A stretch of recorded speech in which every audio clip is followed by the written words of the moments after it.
Баршаңызға қайырлы күн, есімім Алтынай. Бүгін сіздермен өте дәмді шығатын жареный лағманның рецептісімен бөлісейін деп отырмын.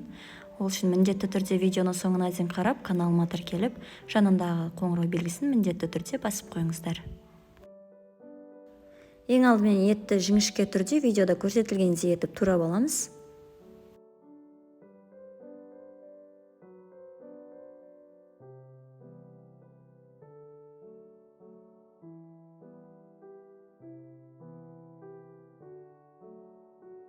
Содан соң 2 дана пияз және 2 дана чеснокты видеода көрсетілгендей етіп ұсақтап турап аламыз.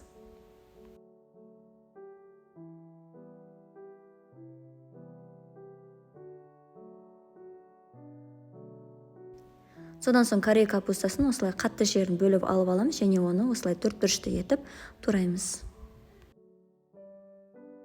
Мен бұл жерде 6 адамға арнап жасаған болатын, сондықтан да кішкене көбірек қостым.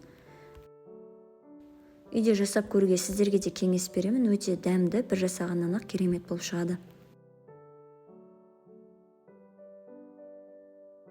Содан соң 3 дана қызанақты осылай видеода көрсетілгендей етіп үлкен төрт-бұрышты көлемде турап алдым. Және қызыл болгар бұрышында қызанаққа ұқсатып үлкен төрт-бұрышты көлемде оны да турап алдым. Және алдын ала қызып тұрған майға етті салып, үстіне тұзды және пиязды салып 10-15 минутқа пісіріп аламыз. Етіміз пісіп шықты, оны арнайы ыдысқа бөлек салып алып аламыз.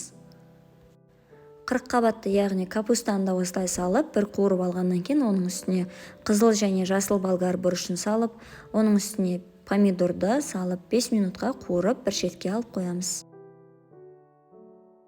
Алдын ала үлкен қазанда қызып тұрған майдың үстіне осылай дайын лағманды алып, үстіне соя соусын құйып, араластырып алдым.